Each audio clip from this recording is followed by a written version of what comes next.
wabarakatuh. Bismillahirrahmanirrahim. Alhamdulillahirabbil alamin wassalatu wassalamu ala nabiyyina wa habibina wa syafi'ina Muhammad bin Abdullah wa ala alihi wa ashabihi wa man ihtada bihadihi wastanna bi sunnatihi ila yaumiddin, amma ba'd.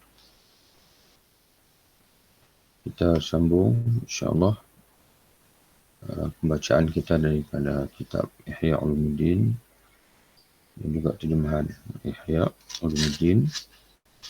Kita masih lagi berada dalam penceritaan Imam Al-Ghazali berkenaan dengan ulama akhirat.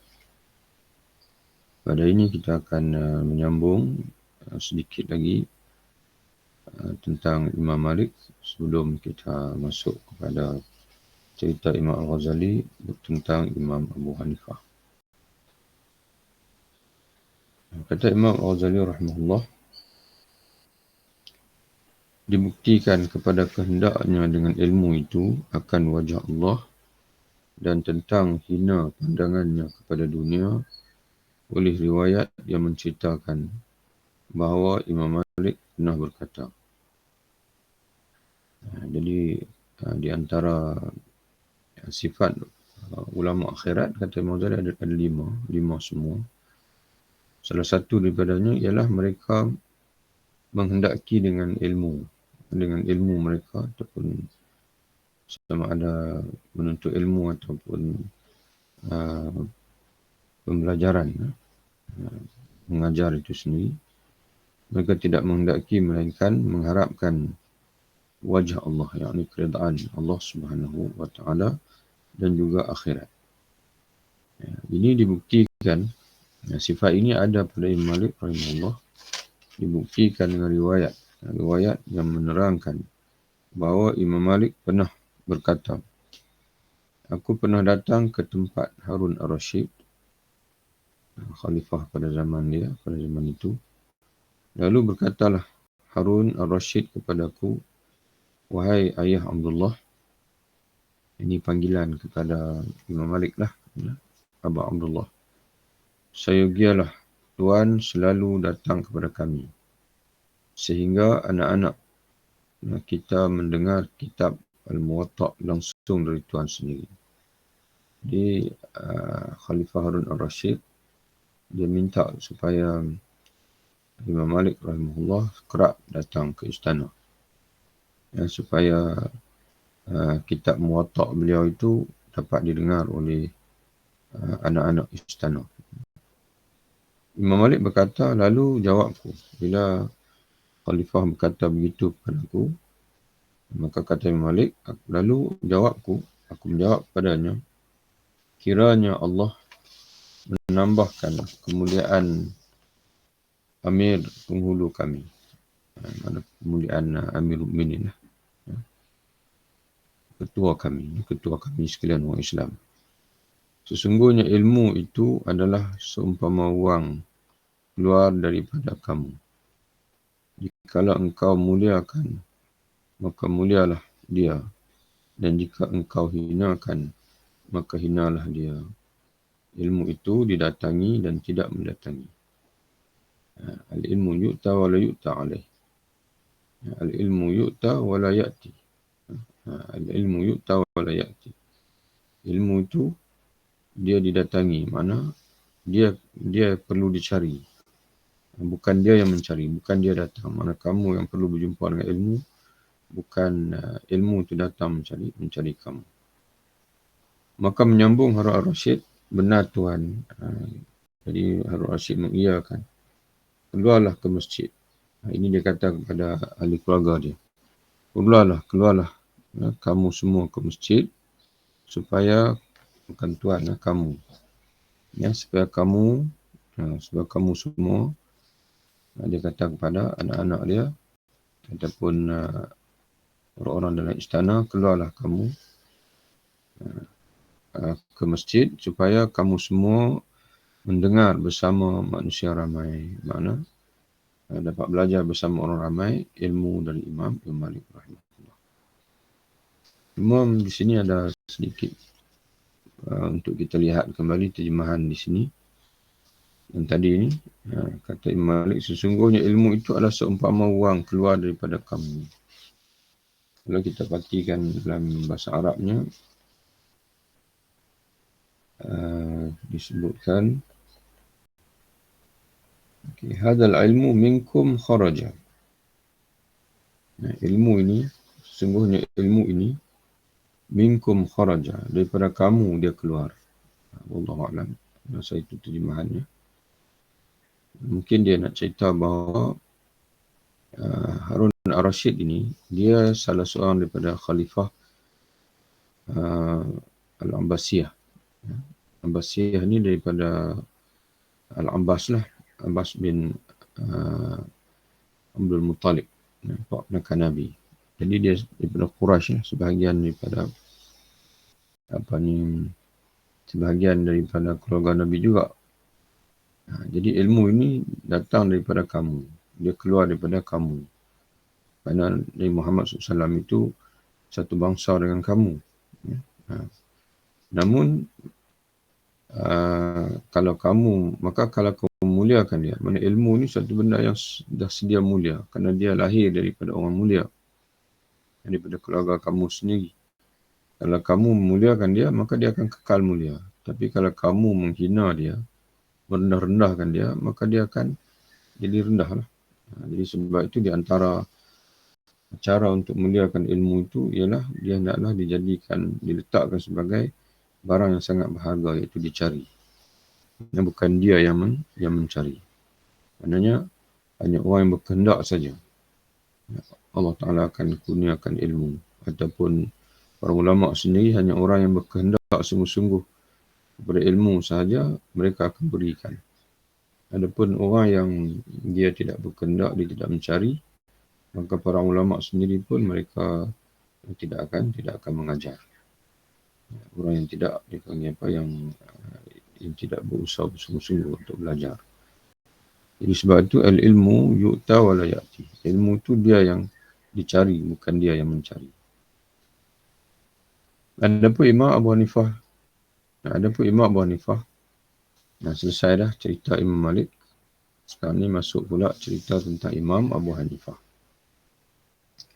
Adapun Imam Abu Hanifah juga seorang abid, ahli ibadat, zahid, seorang yang tidak dipengaruhi oleh dunia, arif billah, yang kenal akan Allah, amat takut kepadanya, amat takut kepada Allah, dan menghendaki wajah Allah dengan ilmunya, dan menghendaki keridaan Allah dengan ilmu dia. Bukan semata-mata nak menampilkan kepandaian. Sebaliknya mereka mengharapkan dengan ilmu yang mereka cari itu, mereka dapat menemui jalan untuk menuju kepada Allah Ta'ala. Adapun dia itu abid, seorang ahli ibadat, maka dapat diketahui dengan riwayat dari Ibnu Mubarak, Abdullah bin Mubarak, seorang yang terkenal, tokoh yang terkenal, yang di kalangan muhadisin pun dia tersenarai, di kalangan wali-wali Allah pun dia tersenarai. Jadi Ibnu Mubarak diriwayatkan bahawa dia pernah berkata, Imam Abu Hanifah rahimahullah adalah seorang yang berperi kemanusiaan dan banyak mengerjakan salat. Dalam bahasa Arabnya, Imam Ghazali sebut, kerana diriwayatkan ruya an Ibn Mubarak annahu qal, diriwayatkan daripada Ibn Mubarak bahawasanya dia berkata, kana Abu Hanifah, sesungguhnya Imam Abu Hanifah rahimahullah, lahu muru'atun, lahu muru'atun wa kasratu salatin. Lahu muru'atun wa kasratu salatin. Adalah Imam Abu Hanifah ini, ia adalah seorang yang padanya, yakni memiliki muru'ah. Di sini diterjemah berperi kemanusiaan. Maksudnya muru'ah ini bukan berperi kemanusiaan. Muru'atun ini adalah orang yang memiliki maruah, yakni sentiasa menjaga kemuliaan diri. Sentiasa memelihara kehormatan diri. Di antaranya tidak suka minta-minta ke orang lain. Di antaranya sentiasa menjaga penampilan diri sebagai seorang Muslim, sebagai seorang hamba Allah, dan banyak mengerjakan salat. Menurut cerita Hamad bin Sulaiman, Abi Sulaiman, seorang fuqaha yang terkenal juga, wafat tahun 120 Hijrah. Kata dia adalah Imam Abu Hanifah menghidupkan seluruh malamnya dengan ibadah. Menurut riwayat yang lain, ia menghidupkan setengah malam dengan ibadah. Pada suatu hari, Imam Abu Hanifah lalu di jalan besar, jalan utama. Lalu orang menunjukkan kepadanya, lalu ada seorang yang mengisyaratkan kepada dia dan ia sedang berjalan kaki. Mana pada ketika itu Imam Abu Hanifah sedang berjalan kaki. Dia pun orang itu tunjuk dengan menyatakan. Menyatakan kepada orang lain. Mana seorang lagi lah. Itulah dia orang yang menghidupkan seluruh malamnya dengan ibadah. Imam Abu Hanifah hadir ke satu jalan utama, ramai orang di situ. Lalu terdengar di telinga dia ada seorang berkata kepada seorang yang lain. Itulah dia. Maknanya mereka sembang tentang Imam Abu Hanifah lah. Imam Abu Hanifah terdengar dari ekor telinga dia. Orang kata tentang dia. Itulah dia orang yang menghidupkan seluruh malam dengan ibadah.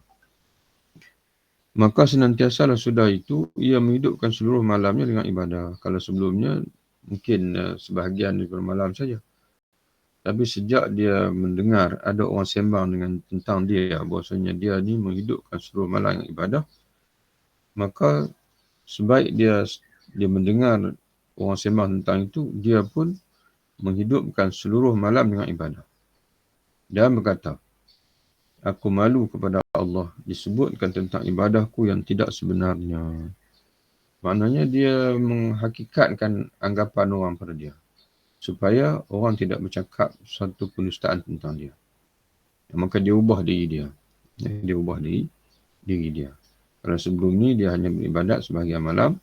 Tapi dah orang duk sembang-sembang kata dia beribadat keseluruhan malam. Maka dia tak nak orang bersembang dusta tentang dia.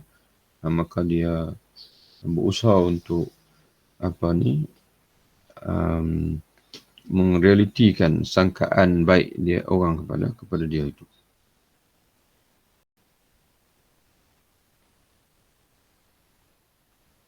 Mengenai zuhudnya diriwayatkan dari Ar-Rabi' bin Asim yang menyatakan, aku diutus oleh Yazid bin Umar bin Hubairah. Kata Imam Az-Zabidi yang mensyarahkan Yahya, dia kata Yazid bin Umar bin Hubairah ni adalah wali Kufah pada ketika itu, gubernur Kufah. Maka aku datang menjumpai Abu Hanifah. Diriwayatkan dari Ar-Rabi' bin Asim yang menyatakan, aku diutus. Ar-Rabi' bin Asim lah. Aku dihantar oleh wali Kufah, iaitu Yazid bin Umar bin Hubairah. Maka aku pun datang menjumpai Abu Hanifah. Yazid mau mengangkat Abu Hanifah menjadi pengurus Baitul Mal. Ia menolak. Yakni Imam Abu Hanifah menolak. Lalu dipukul 20 kali. Di rotan kerana tidak mau menerima jawatan itu. Lihatlah bagaimana, kata Imam Ghazali, lihatlah bagaimana Imam Abu Hanifah lari dari pangkat dan bersedia sanggup menanggung azab sengsara, mana sanggup dihukum kerana mempertahankan prinsipnya, tidak nak perjawatan.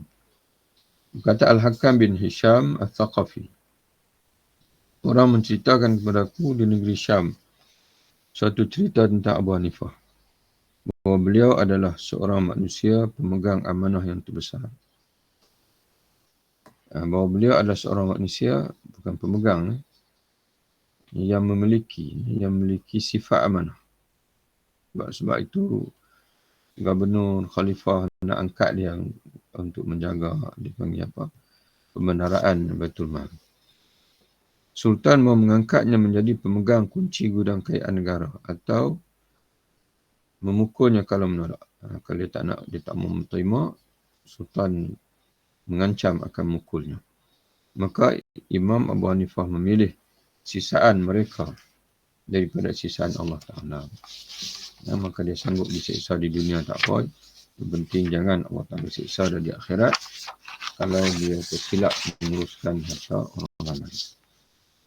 Diriwayatkan bahawa Imam Abu Hanifah disebut namanya pada Ibnu Mubarak, mana di hadapan Abdullah bin Mubarak.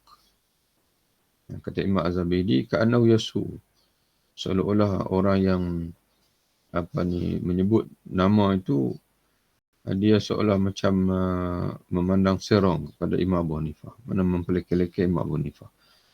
Lalu Ibn Mubarak menjawab. Lalu Ibn Mubarak pun dia mencelah. Apabila dia mendengar Imam Abu Hanifah itu seolah dipelekeh-lekehkan, dia pun mencelah, kata dia, adakah kamu sebutkan seorang laki-laki yang diberikan kepadanya dunia dengan segala kemewahannya, lalu ia lari daripada kemewahan itu? Adakah kamu nak memandang serong kepada seorang lelaki yang mana dia ini, dunia ini menimpa kepada dia, namun dia lari daripada dunia? Kita ni mengejar dunia. Imam Abu Hanifah dunia mengejar dia, tapi dia tak nak. Dia tidak nak dunia. Diriwayatkan dari Muhammad bin Syuja' berasal dari setengah sahabat Abu Hanifah. Riwayat ini berasal daripada beberapa orang sahabat. Biasa para sahabat ini dalam bahasa dulu, contoh macam Imam Abu Hanifah, Imam Nawawi disebut ashabun. Mana ulama mazhab Syafi'i. Jadi ashabul Abu Hanifah maknanya ulama ataupun murid-murid Imam Abu Hanifah. Bahawa ada orang yang menceritakan, murid-murid Imam Abu Hanifah ataupun ulama mazhab Imam Abu Hanifah menceritakan bahawa ada orang menyatakan kepada Abu Hanifah, mana menceritakan kepada dia, menyampaikan berita kepada dia bahawa Amirul Mukminin Abu Ja'far Al-Mansur memerintahkan untuk dia anugerahkan kepada tuan wang sebanyak 10,000 dirham. Muhammad bin Syuja' menyatakan, mana yang menceritakan kisah itulah, kisah bahasanya Khalifah Amirul Mukminin Abu Ja'far Al-Mansur nak menghadiahkan kepada Imam Abu Hanifah 10,000 dirham. Maka Imam Muhammad bin Syuja' menceritakan lagi bahawa Abu Hanifah tidak bersedia untuk menerima pemberian tersebut. Maka apa dia lakukan? Maka Muhammad bin Syuja' menceritakan lagi, ketika sampai pada hari yang diduga wang itu akan dihantarkan kepada Abu Hanifah, maka ia, yakni Imam Abu Hanifah, mengerjakan salat subuh, kemudian ia menutup badannya dan tidak berkata sepatah sekali patah kata pun. Mana dia tidur, kata Imam Zabidi, mana lepas dia sembahyang subuh, dia tahu pada hari itu wakil khalifah akan datang menghantar wang 10,000 dirham, dia pun selimut diri dia. Seolah-olah macam wallahu alam lah, mungkin dia seolah macam dia nak seolah macam sakit lah. Dia tak bersedia untuk melayani tetamu hari itu. Dan kemudian dia menutup badannya dan tidak berkata-kata sepatah kata pun. Maka datanglah utusan khalifah, iaitu Al-Hasan bin Quhtubah. Kata Imam Az-Zabidi yang mensyarahkan Ihya, dia kata Al-Hasan bin Quhtubah ini adalah ahadu rijal daulah Abbasiyah, salah seorang pegawai negara ketika pemerintahan Abbasiyah. Membawa wang. Bawa wang pemberian daripada khalifah. Lalu masuk ke tempat Imam Abu Hanifah. Dan Imam Abu Hanifah tidak bicara dengan dia. Tak nak bicara dengan dia. Lalu berkata sebahagian orang yang hadir, beliau itu mana Imam Abu Hanifah, tidak bicara dengan kita kecuali sepatah demi sepatah. Artinya itulah kebiasaan beliau. Maknanya dia Imam Abu Hanifah ni, orang cerita kepadanya wakil Khalifah Al-Hasan bin Quhtubah, dia ni memang dia tak banyak bercakap. Kalau ada keperluan saja dia baru dia berbicara. Kemudian berkatalah Imam Abu Hanifah, letakkanlah wang itu dalam tas kulit ini dan bawalah ke sudut rumah. Dia suruh orang letakkan wang 10,000 dirham itu dalam satu bekas, kemudian kata dia, kamu pergi letak di satu sudut rumah itu. Kemudian sudah itu, Imam Abu Hanifah meninggalkan wasiat mengenai harta benda di rumahnya itu. Tulis harta tersebut, bukan harta benda, harta tersebut. Dia tak sentuh sikit pun. Cumanya bila dia merasakan dia hampir meninggal, dia pun tulis wasiat kepada anak dia. Dia menyatakan kepada anaknya dalam wasiat itu, bahawa apabila aku mati kelak dan aku telah kamu kuburkan, maka ambillah dirham yang puluhan ribu itu dan bawalah kembali kepada Hasan bin Qurtubah, pegawai sultan tadi, dan katakanlah kepadanya, ambillah barang simpanan engkau yang engkau simpan pada Abu Hanifah. Jadi dia tak guna sikit pun, dan dia menganggap bahawasanya harta yang dihantar ke rumah dia itu ialah harta yang diamanahkan kepadanya untuk disimpan.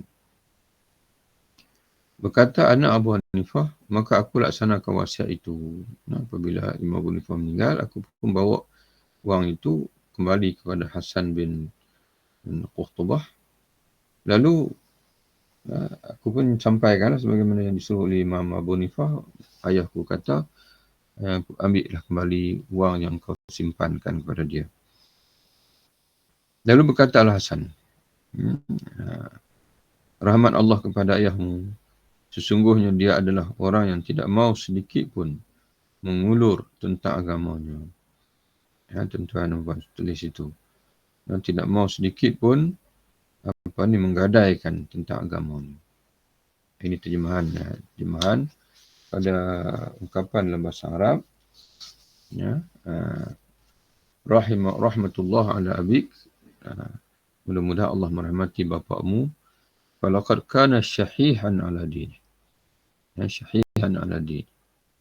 Kata ulama, syahihan ala din ay harisan alaihi. Sungguh bapak kamu ni seorang yang sangat menjaga agamanya. Sangat menjaga agamanya. Mana dia tidak akan menggadaikan sedikit pun agamanya dengan wang. Diriwayatkan bahawa Imam Abu Hanifah dipanggil untuk diangkat menjadi qadhi yang hakim. Lalu ia menjawab, aku tidak layak untuk jabatan itu. Lalu orang berkata kepada dia, mengapa? Mengapa kamu rasa kamu tidak layak? Padahal kamu seorang faqih dan lebih daripada layak. Lalu Imam Abu Hanifah menjawab, kalau aku benar, maka aku tak layak untuk itu. Kalau aku bohong, maka pembohong tak layak menjadi qadhi. Maksud apa ni? Maksudnya ucapan aku tadi, aku tidak layak. Aku tidak layak. Kalau ucapan aku itu benar, aku tidak layak, maka sememangnya orang tidak layak, maka tak sesuai untuk jawatan itu. Kerana jawatan qadhi ini mesti diberikan kepada orang yang layak. Tapi jika sekiranya kamu berkata, ucapan aku tidak layak, ucapan itu bohong, maka kalau dah aku berbohong, maka orang berbohong juga tidak layak jadi qadhi. Jadi antara dua tu. Bila dia kata, orang kata, Sultan nak lantik kamu jadi qadhi. Dia kata, aku tidak layak. Tanya, kenapa? Kami melihat kamu layak. Dia kata, terpulang pada kamulah. Sama ada nak menganggap ucapan aku tidak layak itu sebagai benar ataupun ucapan itu bohong. Kalau kamu rasa ucapan itu benar, maka sememangnya lah. Aku memang tidak layak kerana dah benar, ucapan itu benar. Tapi kalau kamu kata aku bohong, sebenarnya aku layak, maka dengan berbohong itu, maka aku tidak layak. Mana dia, orang kata apa, dia mengelak lah. Dia mengelak untuk menjadi qadhi. Adapun ilmunya dengan jalan akhirat dan jalan urusan agama serta pengetahuan tentang Allah, maka dibuktikan oleh kesangatan takutnya kepada Allah Ta'ala. Adapun bahawa Imam Abu Hanifah ni bukan saja memiliki ilmu fiqh, tapi dia juga memiliki ilmu akhirat, ilmu jalan akhirat, ilmu ma'rifatullah, mengenal Allah. Maka dibuktikan oleh kesangatan takutnya kepada Allah dan zuhudnya terhadap dunia. Berkata Ibnu Jurayj, telah sampai kepadaku tentang orang kufahmu, yakni Nu'man bin Thabit. Ini Ibn Juraij dia kata kepada orang Kufah lah. Telah sampai kepadaku tentang orang negeri Kufahmu, yakni imam kamu lah, imam penduduk Kufah, iaitu Nu'man bin Thabit. Nu'man bin Thabit ni nama sebenar Imam Abu Hanifah, iaitu bahawa ia adalah seorang yang sangat takut kepada Allah. Berkata Syuraik An-Nakhai, mana zaman dia sendiri pun imam-imam ulama besar seperti Ibn Juraij dan sebagainya ini pun sedia maklum tentang kepribadian Imam Abu Hanifah sebagai orang yang sangat takut kepada Allah Ta'ala. Berkata Syuraik An-Nakhai adalah Imam Abu Hanifah seorang pendiam, selalu berfikir dan sedikit berbicara tentang manusia, mana tak suka sembang tentang orang. Inilah di antara tanda-tanda yang tegas dari ilmu batin dan bekerja untuk kepentingan agama. Mana itulah tanda yang menunjukkan bahawasanya, tanda yang jelas, yang tegas, yang jelas bahawa Imam Abu Hanifah ini seorang memiliki ilmu batin, yang menguasai ilmu hati, dan juga seorang yang bekerja untuk kepentingan agama, bukan untuk kepentingan diri sendiri.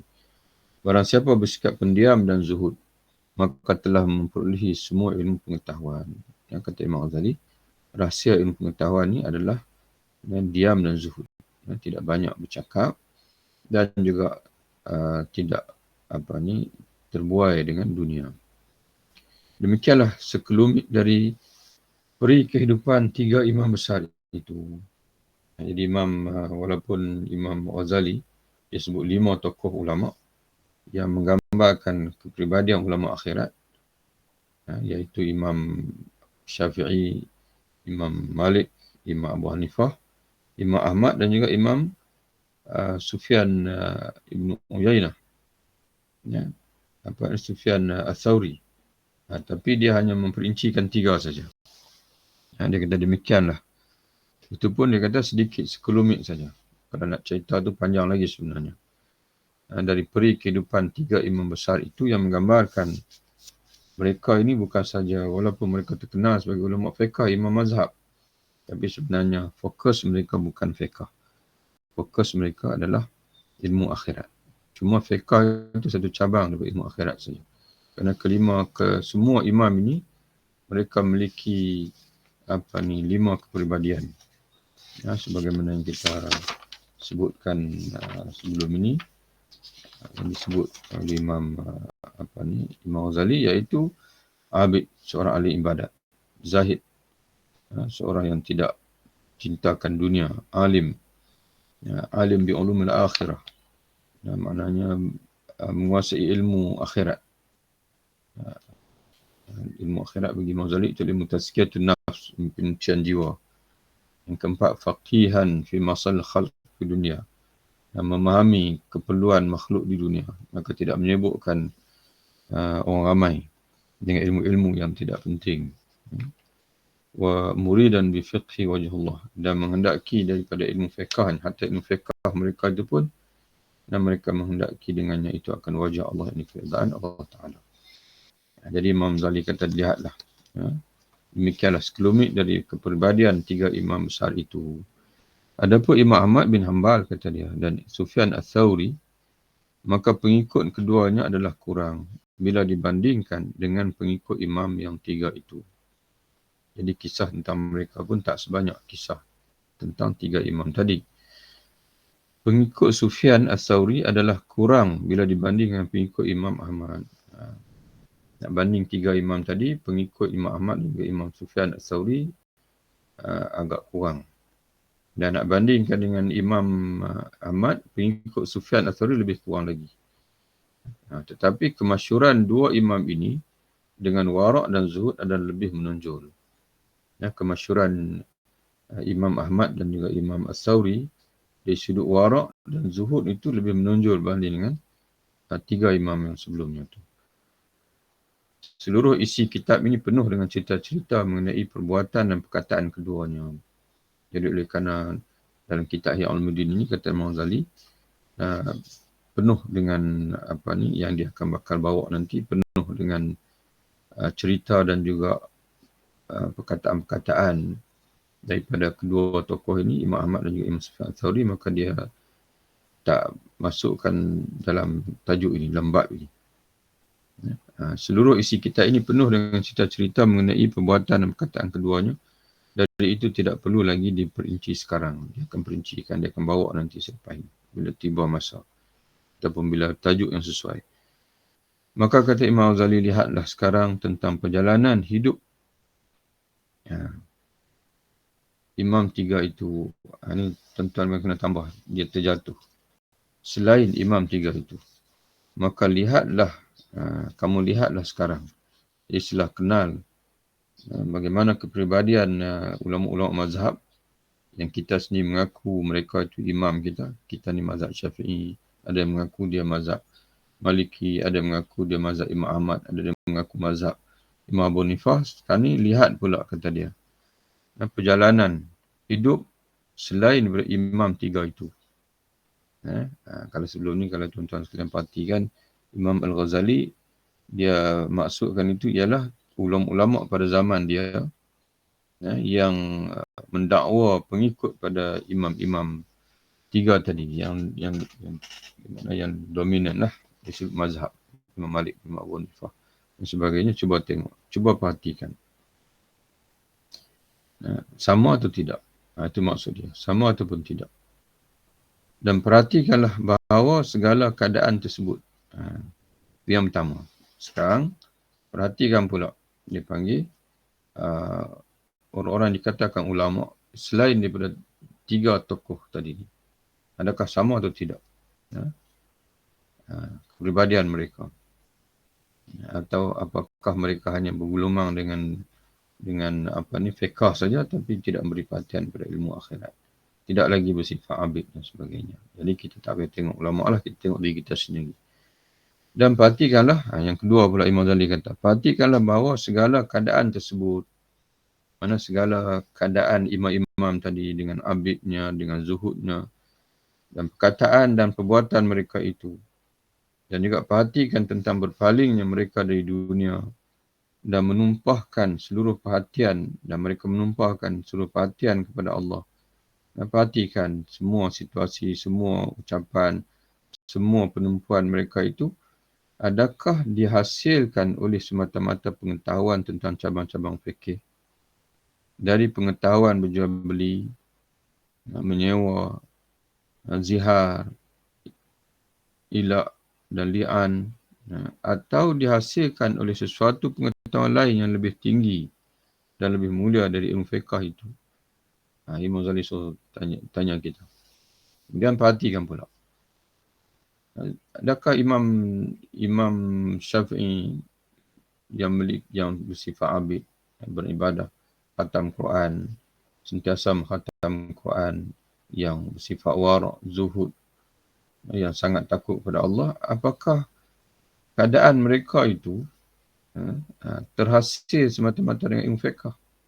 Ilmu tentang jual beli, ilmu tentang sewa menyewa, ilmu dan tentang li'an, ilak, ataupun di sana memang ada ilmu lain. Ilmu lain yang lebih tinggi dari fiqh itu dan lebih mulia dari fiqh itu, yang kalau hanya kita beri penumpuan pada ilmu yang lebih tinggi, lebih mulia itulah, barulah kita akan lahir sebagai dengan kepribadian sebagaimana kepribadian mereka tadi. Bukan saja memahami fiqh, tapi juga memahami ilmu akhirat, takut kepada Allah, sentiasa istiqamah beribadah dan sebagainya. Dan lihatlah kepada mereka yang mendakwa. Lihatlah lagi pula kepada mereka yang mendakwa pengikut imam-imam itu.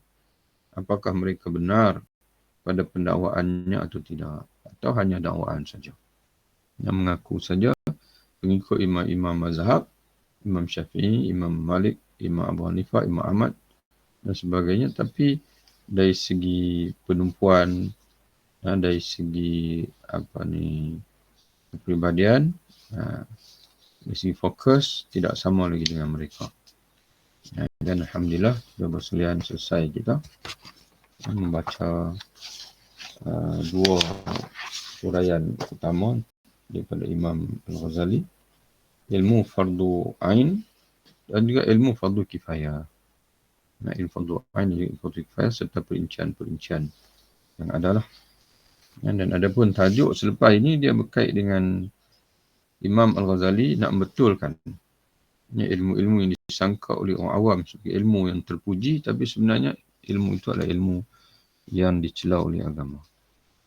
Allah a'lam, asalnya tajuk ini kita tidak akan baca insya-Allah. Dan mungkin kita akan langkau tengok tajuk yang ada kepentingan dengan kita.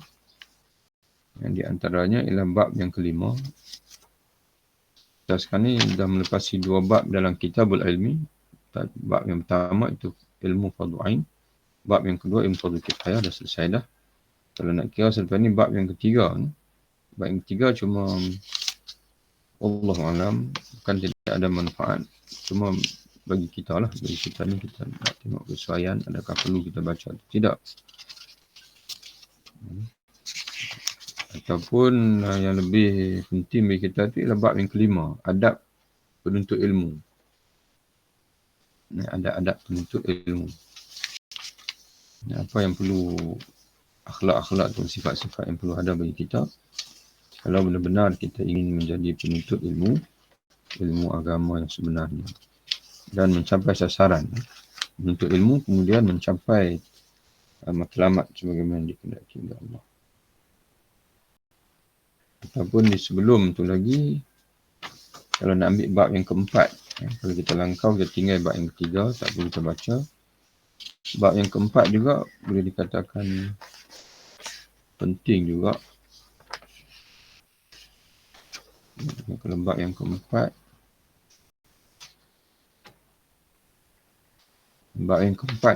pun tak begitu, maknanya boleh ditinggalkan juga. Bab yang keempat, Imam Ghazali menceritakan kenapa orang ramai suka berilmu khilaf, ilmu fiqh, ilmu khilaf, tak suka berilmu akhirat. Nanti dia menjawab puncanya. Di mana puncanya? Sebenarnya itu pun wallahualam mungkin kita tinggalkan juga. Cuma dalam bab yang ketiga itu dia ada satu subtopik yang agak penting, iaitu menjelaskan lafaz-lafaz ilmu, menjelaskan apa maksud sebenar fiqh. Dan lafaz-lafaz ilmu yang telah diubah maksudnya, patutnya dia dipahami lain, tapi sebagai contohnya fiqh. Fiqh hari ini kita mahu dipahami sebagai ilmu cabang, ilmu khilaf. Padahal fiqh dalam Quran itu, dia tu adalah kefahaman tentang akhirat. Itu Imam Ghazali sebut. Fiqh sebenarnya itu, asal-asal kalimah fiqh dalam Quran itu adalah untuk Allah Ta'ala nak tujukan kepada memahami agama keseluruhan, bukan fiqh saja. Bukan mengenai bersuci, cabang, khilaf. Hukum halal haram, dipanggil wajib, sunat dan sebagainya. Bukan itu. Iaitu dia kata, laqad kana ism fiqh fi asr al-awwal mutlaqan ala ilmu tariq al-akhirah. Kata Imam Ghazali, adalah nama fiqh, istilah fiqh tu bagi dinasti awal, dinasti Rasulullah, para sahabat tabi'in, ialah semata-mata kepada ilmu tariq al-akhirah, ilmu jalan ke akhirat. Tapi sekarang dah berubah. Dia nak betulkan balik. Yang keduanya istilah ilmu itu sendiri. Istilah ilmu itu sendiri. Yang keempatnya, yang ketiganya ilmu tauhid. Dia nak betulkan juga. Kerana pada zaman dia dan juga zaman dia, ilmu tauhid ini dia pergi berilmu kalam. Ilmu perdebatan tentang inilah Mu'tazilah dan sebagainya, itu nama ilmu tauhid. Tapi sebenarnya ilmu tauhid itu kata dia, sebenarnya adalah ilmu yang dia mentauhidkan Allah Subhanahu wa taala. Dia itu masuk ilmu akhirat juga. Dia mengikut zikir dan tazkir. Zikir dia panggil. Dan kalau zaman dia bila sebut zikir, majlis zikir. Padahal zikir yang sebenarnya itu ialah mengingati Allah. Iaitu mengingati akhirat. Mengingati Allah, sembahyang, puasa, zakat, menuntut ilmu. Itu semua zikir. Itu asalnya mungkin kita akan baca yang tu dulu. Kita akan baca yang tu dulu. Mana subtopik dalam bahagian dalam bab yang ketiga. Setelah itu baru terus kita akan langkah pada bab yang ke-5. Wallahu a'lam bishawab. Assalamualaikum warahmatullahi wabarakatuh. Waalaikumsalam. Terima kasih Ustaz. Ya, sama-sama.